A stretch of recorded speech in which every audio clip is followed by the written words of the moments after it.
people in the future. There are no people. There are no people in the future. No people at all. There are no people in the future. Where did all my people go? There are no people in the future. Let me try my people call. Where are all my people?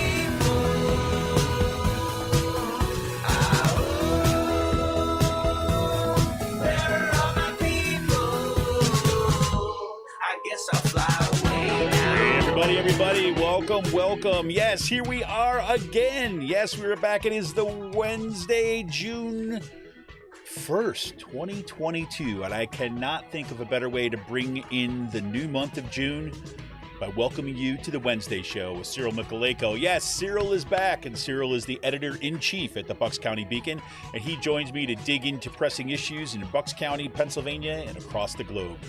This show joins Out to Coop Live, our Monday evening interview show, and, of course, our Friday Politics Roundup, where we break down the good, the bad, and the ugly in state and national politics. You can get all our shows by subscribing to our podcast on Podbean, iTunes, Spotify, or wherever you get your podcasts. You got to check out all the great work over at the Bucks County Beacon. Head on over to buckscountybeacon.com. And you should also sign up for Cyril's newsletter on Substack. That's cyrilmychalejko.substack.com. Links, of course, to all this will be in today's show notes. You can help support this show by becoming a patron for as little as $5 a month. Head on over to patreon.com/rcpress. Your support has helped make today's show possible. You can also help out the show by going over to our YouTube channel if you're not there already. Smash that subscribe button, like the stream for this show, and hit that notification bell so you know every time we go live. And yes, we hit our milestone that we've been working at now. We've been wanting to get there. Yes, we crossed the 200 subscriber level. We were at 205 or something like that before the show. So thank you all, you new subscribers. Welcome to our fine family of podcasts. Share this with your friends. If you're listening to the podcast, make sure you're leaving us that 5-star review. That helps other people find the show. You subscribe to our YouTube channel, other people get to find the show too, right? Even if you're not listening to YouTube channels all the time, that's okay. You can still subscribe to the channel, help other folks find the show. You can also sign up for our Discord server. Info on that is in today's show notes too as well. Special shout out goes to Jonathan Mann, who wrote our intro song, There Are No People in the Future. Check out all his great stuff on his YouTube page and follow him on Twitter at Song a Day Man. That's with 2 N's. That's at Song a Day Man on Twitter. And if you missed any of our last few Out the Coop Live show, man, you've missed some great ones. This past week, Kirsten Zolfo was on the show, unmasking Representative Brian Fitzpatrick's moderate moniker. And then last week, Sarah Aniano broke down the rhetorical strategies of right-wing misinformation and conspiracy theories. Jonathan Casa from North Penn joined us to talk about how right-wing school board extremism is undermining democracy. And just kind of like a few shows back, Garen Bagarian was on the show to talk about his 3-part series in the Bucks County Beacon and how the right wing is weaponizing defamation suits to suppress opposition voices. Well, on this episode of Out to Coop Live, Cyril and I will take a look at what's happening at the Bucks County Beacon and the decision by Gannett News to cut the columns of Cyril and other community voices out of the Bucks County Courier Times and the Intelligencer. What does this tell us about the corporate takeover of local newspapers and what we need to do in the progressive media community in order to ensure that our voices are heard? Welcome back to the show, Cyril, man. It's great to have you. Hey, it's great to be back, Kevin. Yes, it is June, and June has already been kind of promising to be just as bad as May was. So here we go. We're often doing it, but there's also great organizing that's going around. So that's all good. But this, I have to say, we talked about this on our Friday show, Friday Politics Roundup, a little bit with Amy Connect this past week, and found out right before the show about what happened to your column over at the Bucks County Courier Times and the Intelligencer, and I think that has a lot to, have us reflect a lot about what this means, right? Both in terms of the broader part and then what we need to do as a community kind of moving forward. So I thought maybe you can kind of walk us through a little bit about what happened with that column, but also, like to remind us about how we got there, right? I mean, it felt like, I think, to a lot of folks in the community that this was a huge watershed moment, that finally we had a progressive voice within the Bucks County Courier Times. But, as they say, the flame that burns twice as bright burns half as long, I guess, if I'm going to quote Blade Runner. But there you go. So why don't you take us a little bit back into that, what happened, but also a little bit about the story about how we got to have you as a columnist in the Bucks County Courier Times. Yeah, sure. So before I started writing my progressive biweekly column there, I was a longtime critic of the paper. And I was a critic of the paper because, reading it, most times daily, if you do that, you see that, there's definitely a right-wing editorial bias, right? That often kind of makes its way either through the editorial pages, the way they frame stories, or how they describe members of Congress, like Brian Fitzpatrick, as a moderate. But for me, it was like really, and this was during like the height of like the Trump presidency, where they were just like unapologetically, platforming and promoting, far right voices.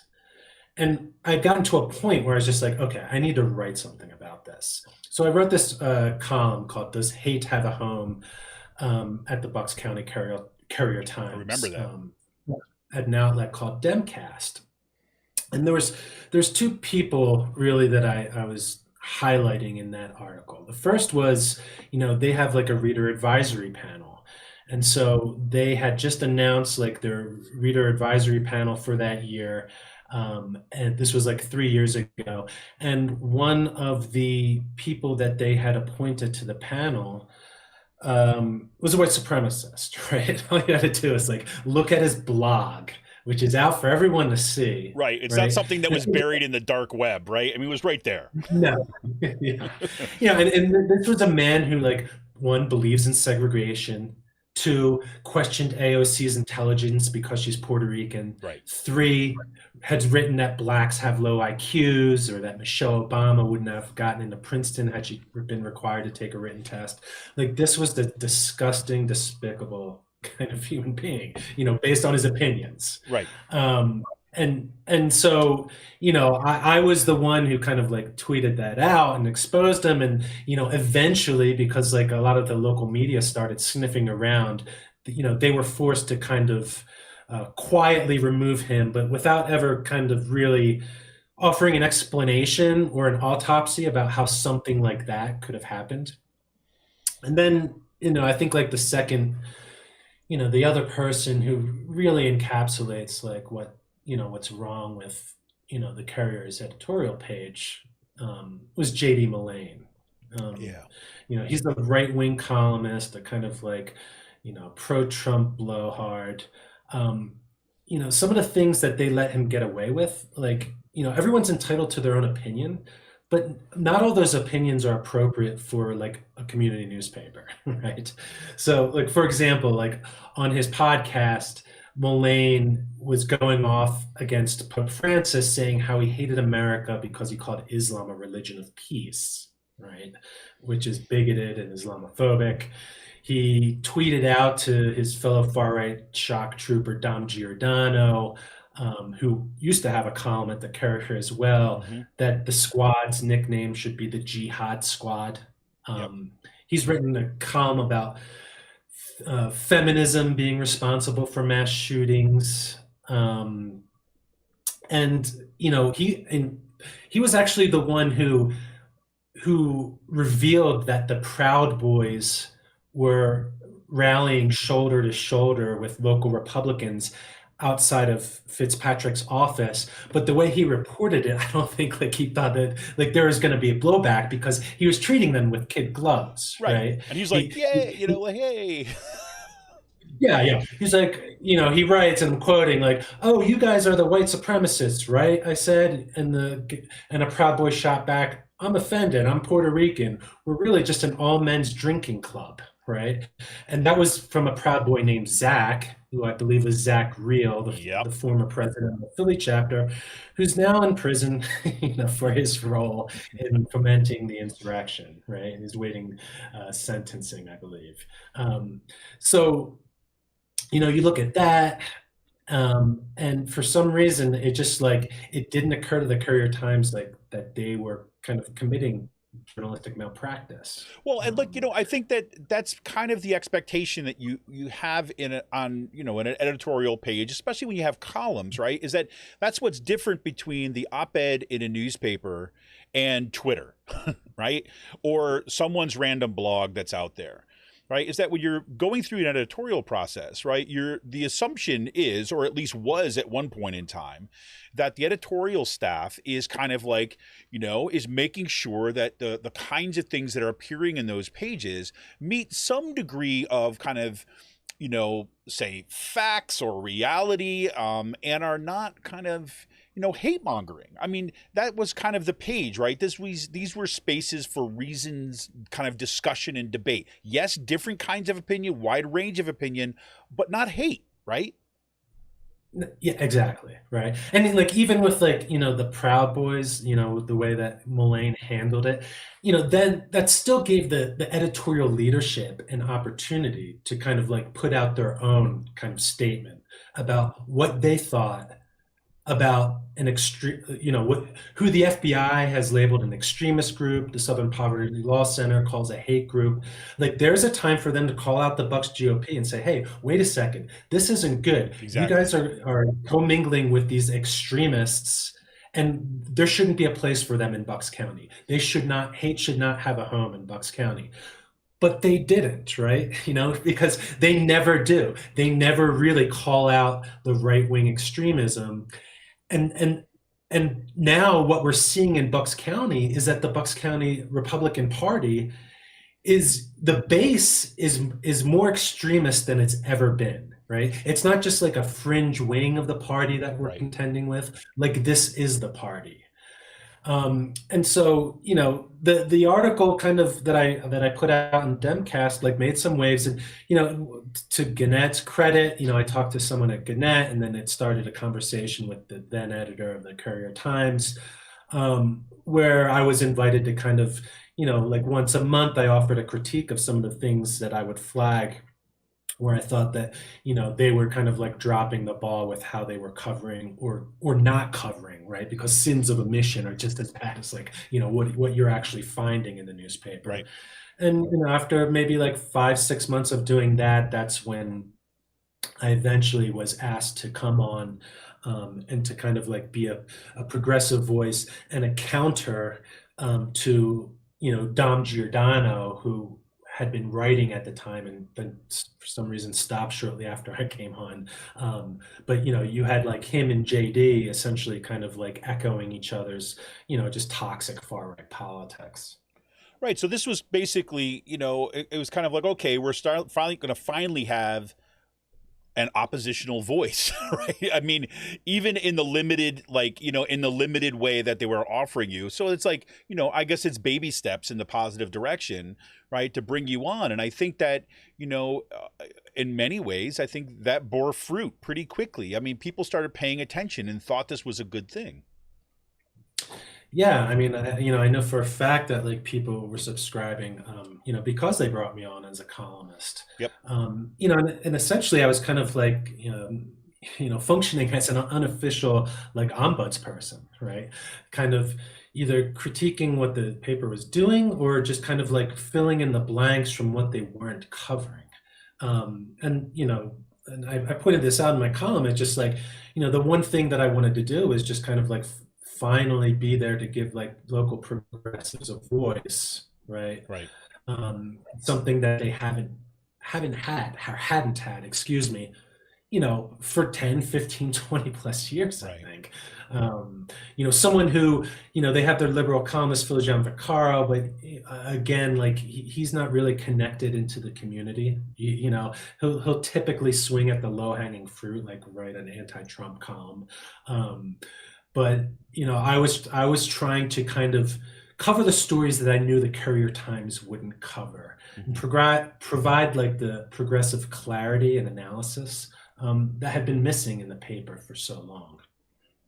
Yeah, and I also think that, what your column started to do right from the get-go, and this is something you said in your kind of inaugural column for there too, is to really highlight people doing the work in the community, right? And I think that was, not only we're talking about the issues that were kind of important here, but we're pointing people in directions, right, of work being done on the ground, right, and voices of people who have been doing that work for a long period of time that have been virtually ignored in the pages of, the pages of record in the county, if you will. Yes, and that's something I kind of like made a point that I wanted to do, and it's something that thankfully the community kind of embraced, because a lot of folks would just reach out to me with either story ideas or with being willing to kind of like go on record and offer their opinion on a lot of these issues that are kind of like have been tearing the community apart. Right. And especially in like places like, Penridge School District and Central Bucks School District, with regards to their kind of anti-LGBTQ agenda and their war on critical thinking and intellectual freedom. Well, and I thought that this year in particular, right, that you were writing this column, I thought was so critical. I mean, for your voice to be there. I mean, look, we've said this before when we've talked on the show like multiple times, is there are reporters that are doing some, excellent work, right? Chris O'Leary comes to mind and kind of immediately and kind of covering some of the stuff as a reporter, right? And covering what's actually happening there. But the actual, what you get in the kind of, in the main pages of the newspaper and that kind of reporting is absolutely critical so we can see what's going on. What happens in the, especially when you have like critical op-eds, right? Good op-eds, right? Good columnists who are in there, they're helping us make sense of what this is, putting it in context, right? And connecting up with other voices in the community, which distinguishes it, right, from the kind of journalism that someone like Chris O'Leary would do, which I thought those two things were so important during these kind of like, extremists, like coming up on the school boards, the insanity that we went through in the 2021 school board and municipal elections, seeing, overt threats, the CRT nonsense, the anti-masking stuff. One after the other. And yours was one of those voices that was basically saying, okay, yes, this is going on. Let's put this in context. Let's kind of connect the dots here now so that we all know, now we have a way of understanding what's moving forward. Yeah. And I think looking forward, and it doesn't even necessarily have to be me, right?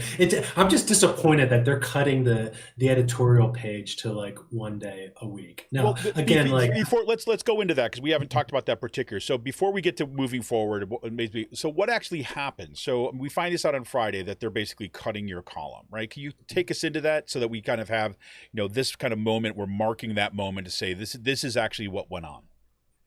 Yeah, it was actually Thursday. Which was after my latest column came out about Central Bucks School District, explaining how the right-wing school board was paving an expressway to unconstitutional censorship with their new library policy. And later that afternoon, I got a message from the editor, say, hey, can you give me a call? I need to talk to you.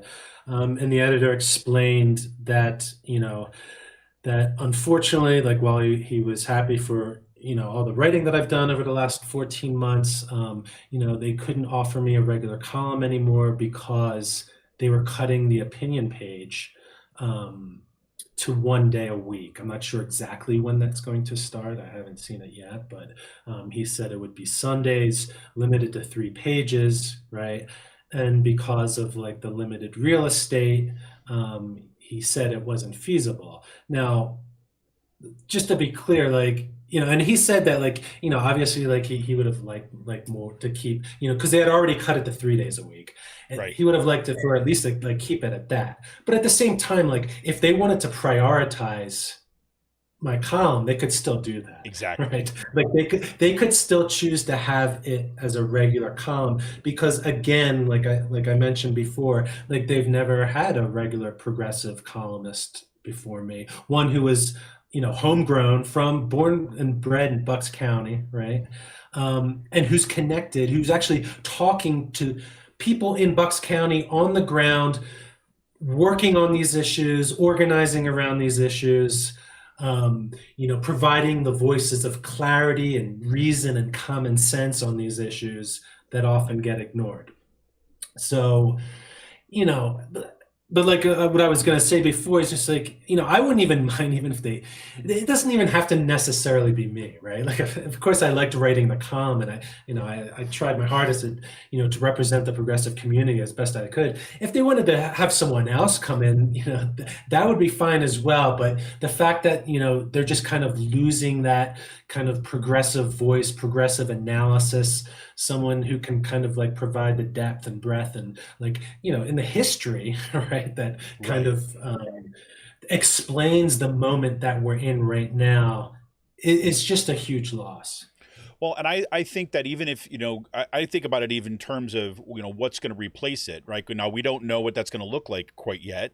But I can imagine is that, you have, I mean, again, the Courier Times and the Intelligencer got bought out by Gannett, right? And I can imagine them looking at this and say, okay, well, we already have columnists. So now we're just going to put these national columnists in once a week, right, to debate these kind of national issues. And let's just say that's the case. Let's even say that those are good columns, right? Let's say that there's a good balance that's there.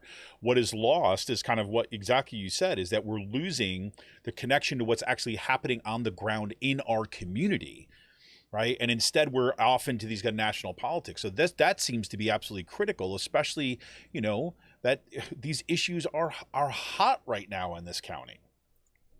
Yeah, I mean, I think you would see maybe that, and then maybe some kind of like non-confrontational, like statewide columns being printed or God. published. But again, like what I was trying to do is kind of uncover what's happening on the ground, whether it's like the growing right-wing extremism of school board candidates, of groups like Penridge for Educational Liberty, Reopen Bucks, their Picnic Pals, the Local 3% Militia, the Proud American Patriots Network, or these very dangerous education policies that these school boards are pushing Totally. through, that are looking to kind of take books off the shelves and indoctrinate students, right, through these policies. Because indoctrination not only involves like what you're feeding them, but it's just like what you're not letting them read. Right.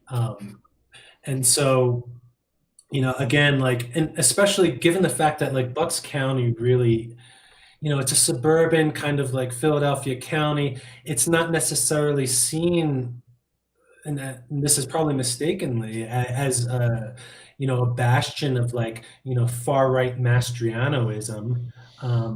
But if you look beneath like the pretty suburban neighborhoods, right, like in some of these houses, you do have these type of people, and these people are in school boards, right? They're school board presidents. Tell me about it. They're or in Doylestown, right? They, Dawn Bancroft, who was arrested inside the Capitol building during the insurrection, screaming that she wanted to shoot Nancy Pelosi in the head, Right. was just elected as a GOP state committee person. And I just want to like mention, like, this is something that the Courier Times has not covered yet. I'm not sure why, but again, this is their blind spot. Or this is just another example where they're kind of like failing to uncover the right-wing extremism that's looking to take over not only the county, but now the state, with Exactly. State Senator Doug Mastriano running for governor. Exactly, 100%. And this is, this is one of the things that, I talked with when we had Jonathan Casa on. One of the things that he was kind of pointing to, looking at, the fact that now we have democracy on the ballot, right, in Pennsylvania. I mean, this has now been covered in now it's national news, right? Chris Hayes picked this up and saying, look, the democracy is on the ballot here. And of course, we know that quite well here in Bucks County, where, in many ways, the playbook was formed for these kind of far right candidates to move forward. So, it's pretty crazy. So I think this, this brings up or puts us in a position to go like, what does this mean going forward? And, I'm like, God, thank God, right, that the ending of this column, right, took place in the aftermath of you also becoming the editor-in-chief of the Bucks County Beacon. Because and again, this is, I don't want to just say Okay, it's because Cyril is our demigod here. It's like this. That's not the point. But the point is that you brought that same energy that you had in the column over the Bucks County Beacon, and are in the process, I would say, of kind of remaking that into being the kind of space that we all need. And there's some possibilities about what we need to be doing going forward, especially as we move into this kind of election season with democracy on the ballot. But there's a larger context here, and let me just kind of read this. This came in on Twitter shortly after I kind of put out the promo for today's show. This is JM High on Twitter. Basically said, I said, okay, what's the state of what's going to happen in terms of the local media? And he says, state of local media. iHeartRadio plus Cumulus, Consolidated Radio. Nexstar plus Sinclair dominate television. 2 hedge funds own 1/2 newspaper circulation. FCC under Trump gutted remaining local ownership limits. We have a pink slime epidemic. Also, Indian online pubs filling the voids. Right? And why I wanted to highlight that comment, right, that tweet was in part because it points to 2 things. Like, one, we've had this slow burn and the destruction of local ownership over media, the consolidation and turning them into yet more profit centers for these hedge funds. And then, in many ways, I think we champion the Indian online pubs like the Bucks County Beacon, like what we do here at Raging Chicken, in order to fill in the voids. But the big problem here, of course, right, is that you're filling in these voids primarily with volunteer hours. Right, is that one of the why it's so important to have local newspapers, right? Well-funded local newspapers, is that people are going to get paid to do this work and don't do it just when they have time, right? So, I mean, first, a little bit about kind of your reflections on that a little bit, and then let's talk a little bit about what you see happening with the Beacon moving forward, in addition to already the outstanding changes that you've made. Sure, thanks. I'm really excited about the Bucks County Beacon because of what we have just been talking about. It shows why it's so needed and necessary right now. I just want to point out, the Bucks County Beacon is about the voices of Bucks County's progressive community. Just like my column was never about me, it was about we and what everyone has been doing before my column even started. And so my role is almost like the role of an organizer, right? Yeah. Like within the Beacon, like leading that. And what I'm trying to do is to bring in the voices, right? To bring in those organizers, those activists, the civil rights lawyers, the candidates, or just the concerned parents who want to articulate, ideas that they have for the community, criticisms they have of what they're seeing happening to the community. And I'm really excited about the roster of writers that we've already brought on. Yeah. And that's just going to expand. But in order for that to continue to expand, and in order for the Bucks County Beacon to be a progressive movement media organization and institution in Bucks County for the long haul, we need folks to support us. And it's an investment. But it's an investment where the returns are going to be a more democratic and progressive Bucks County. Yeah, and I think this is what it's going to take. And I think that, one of the things that, you and I have talked a little bit about, teased it a little bit on the show so far, and now it's going to be the question where, now we're into June. It's going to be about turning into finding the time and the space in order to do this. We've been talking about wanting to have some form of, say, a Bucks County Progressive Media Summit, right, where getting folks who are either, directly involved in producing independent media, or those voices in the community that kind of need these kind of independent voices in order to have their own work amplified and even acknowledged, right? And to really try to think strategically about how to move forward, because, in many ways, the Bucks County Beacon is quickly becoming the center point, the kind of the tip of the spear, if you will, in these kind of efforts, just in part of what you've been able to do in this short period of time, bringing these writers on, expanding the coverage, and giving people, I think, a concrete sense of what it looks like and what it feels like to have a publication like the Bucks County Beacon, where you get to see the voices represented, right, from the perspective of the progressive community. Now, of course, there's some just straight up reporting that's happening there too as well, but the fact that you're paying attention to issues, right, and events and actions that are going on. Like, for example, I mean, Bucks County Beacon just today, right? I mean, or even yesterday, posted June 1st, Bucks County Pride flag raising to kick off Pride Month, right? Where is that on the front pages of the Courier, Times, and Intelligence, or any paper? But that stuff means things to people in our communities, right, who have been struggling for decades in many cases for this kind of acknowledgement and awareness. So I think kind of thinking forward, thinking strategically, how is it that we go about supporting something like the Bucks County Beacon, right? So I think that, I mean, we need to find out, well, who are the progressive funders, right? I mean, where are the people that are going to say, get behind a project of investing in progressive media like the Bucks County Beacon, and making sure that those writers that are coming on are going to get paid, but also just the kind of daily expenses of keeping this up and going. And I think this has been the struggle and the main challenge of independent kind of progressive media for decades. And and I think we have an opportunity to do something really special here that can light the way moving forward. Yeah, and in addition to just the the larger funders that potentially could kind of help us in our longevity, we have thousands of people reading the website already each month, right? So like if each of them could just donate either $5 or $10 a month, right? That would go such a long way. That would support paying freelance writers who we're going to be bringing on. And we have one freelance writer who's written for like In These Times and Current Affairs. Her name is Mindy Isser.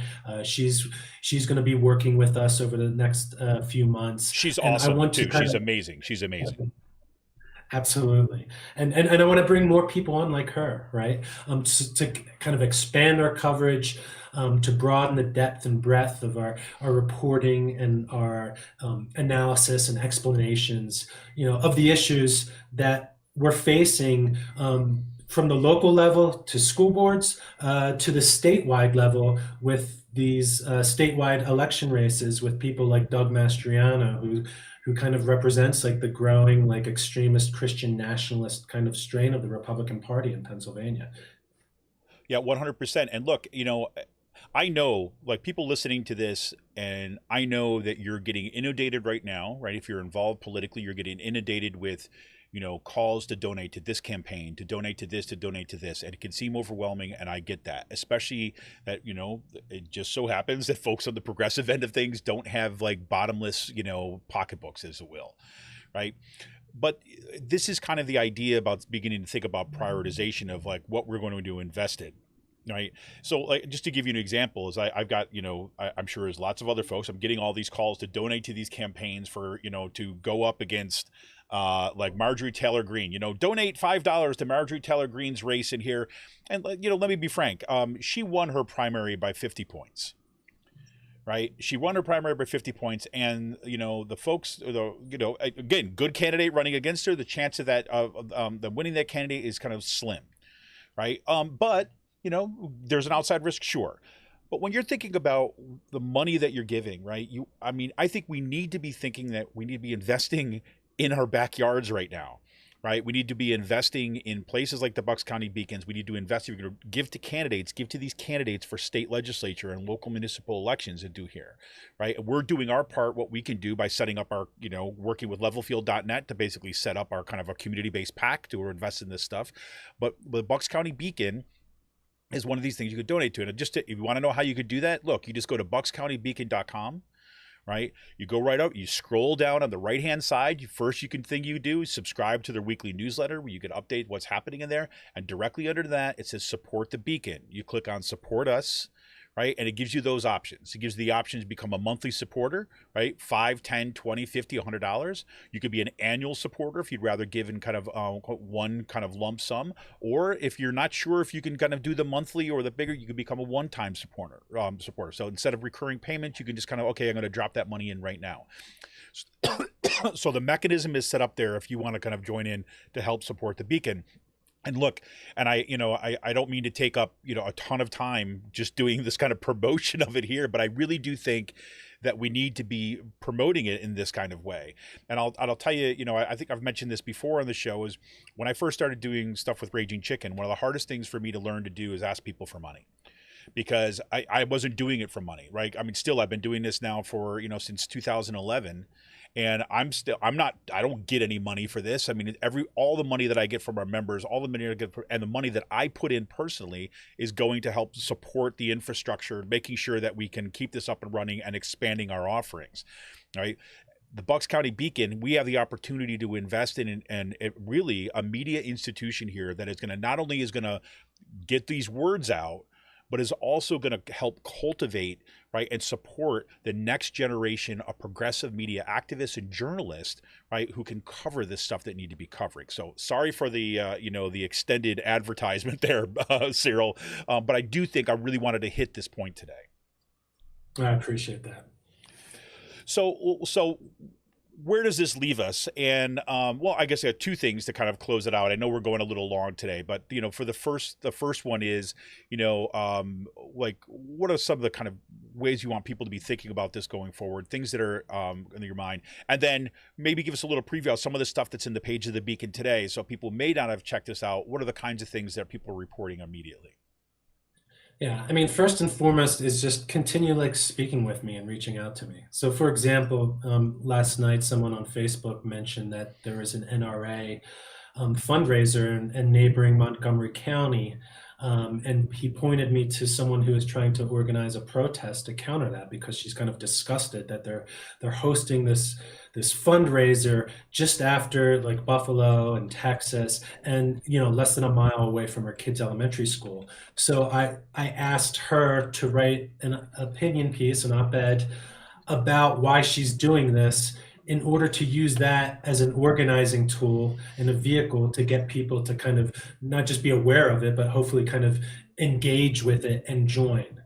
So that's just one example of the work that I'm trying to do with the Beacon, and how I want the Bucks County Beacon to kind of be an organizing tool, right? A movement media outlet. And then moving forward, we're going to, like I mentioned before, we have a plan to expand our coverage of state and statewide elections, as well as local elections. We'll continue on with kind of the school board wars, and the far right's attempt to kind of make over public education. And we're going to continue to expand the opinion page, because obviously with the Courier Times reducing it to 1 day a week, right? We want to be the go-to space for, progressive political reporting, analysis, and opinion. And that happens when the progressive community gets involved in the project, becomes engaged, and not just support the media, but kind of be the media. Because the one thing I mentioned is the op-ed page is the one space that's small d democratic in a local newspaper, and they've just cut that off at the knees. So we want to build that up at the Bucks County Beacon, and that's why I want people to kind of reach out to me, either on Twitter, email, Facebook, etc., and either let me know what you think we should be covering, or let me know how you'd like to get involved and help out. 100%. Well, there's some people that are already involved right now, and I want to give them a little shout out right now, who are basically pushing this show out on Twitter as we speak. A special thanks to Alyssa Bowen. Special thanks to Freya1008. Special thanks to Chris Ballerini, to Starry Eye JGC, one of my favorite Twitter warriors, to Kirsten, to Melza B, to Sasha 15551067, to Jenny Stevens, to Garen Megarian, and to Jim High. That's just the short list. And special thanks to John Doherty, who I would like to read this one out. Says it would be a great time in the PA01 to check out the foremost progressive columnists in Bucks County and the best local radio show centered on promoting progressive voices right now on YouTube. Thank you so much, John, for those kind words. And I know that together, using the platforms that we have to kind of push these things out to help us all think together collectively about how to ensure that we are building the infrastructure we need moving forward is going to be absolutely critical. So thank you for those words. Crazy.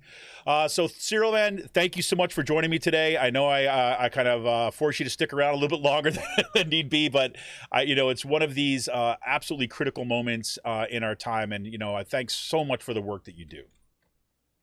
Thank you, Kevin. And thanks for everyone who was listening in and kind of giving us a shout out on Twitter. 100%. Well, hey, everybody, this is Kev Mahoney, editor and founder of Raging Chicken. I want to remind you can help support this show by heading over to patreon.com/rcpress. You become a patron of this show for as little as $5 a month.